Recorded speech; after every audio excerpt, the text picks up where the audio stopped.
Thank you very much, friends. Greetings. I appreciate so much the opportunity. I want to appreciate the European Union Parliament for the resolution on Uganda and for keeping an eye on Uganda.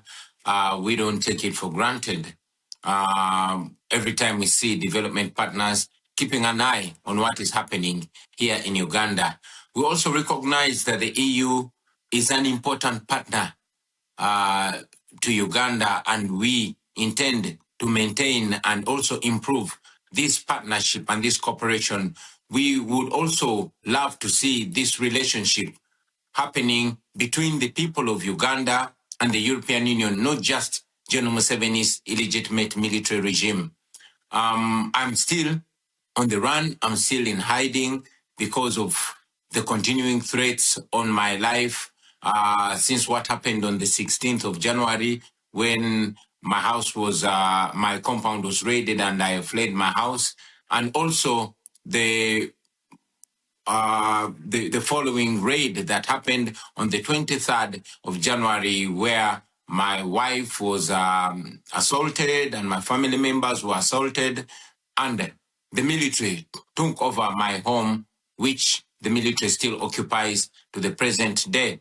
My home is surrounded and the military is in charge of it now. What happened on the 15th of January and the preceding days was not an election.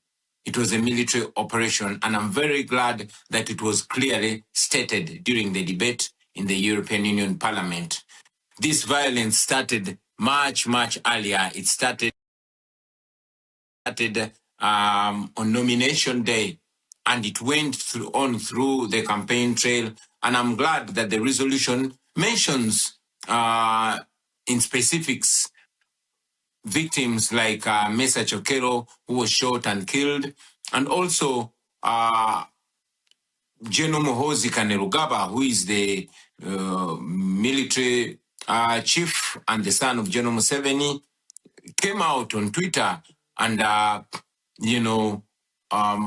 mentioned how he killed 22 of our people, and hoping that I would be the 23rd. I must mention, though, that the numbers that he put are much, much less. Maybe he mentioned or he meant those that he killed personally.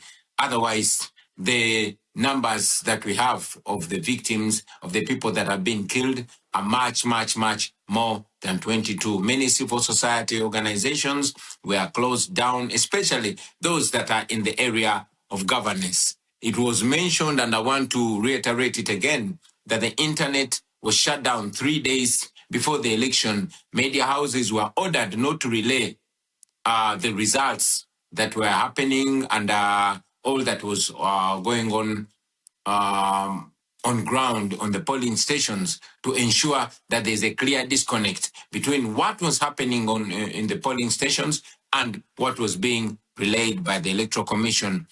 I'm very glad that Dr. Sarah Birete is with us today. In this meeting, she was arrested, detained, because she was taking an effort to speak out and educate people, the citizens of Uganda, about their rights and on democracy. I mentioned it that 2 of my deputy presidents were abducted on the eve of the election, and they remained missing for 3 weeks. We later learned that they were being detained in a military barracks, in a special forces military barracks, which is run by General Museveni's son, Muhoozi Kainerugaba. Most of our coordinators were arrested, were picked and detained. Some are still in detention, while some were dropped off. These also included officials from our election management committee. So what Mr. Byabakama, the chairperson of the Electoral Commission, relayed was actually completely different from what happened on the grounds. The law requires that there must be, coordination in the tallying of the results. That did not happen.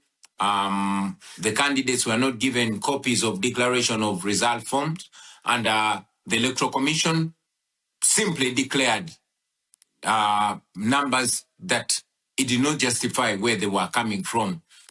As we speak, we are still demanding that the Electoral Commission uploads the declaration forms so that the nation can be able to follow in transparency, so we can be able to compare the evidence that we have, the declaration of result forms that we have, to what was paraded by the Electoral Commission. But up to now, they have not uploaded the results on the internet like it's supposed to be.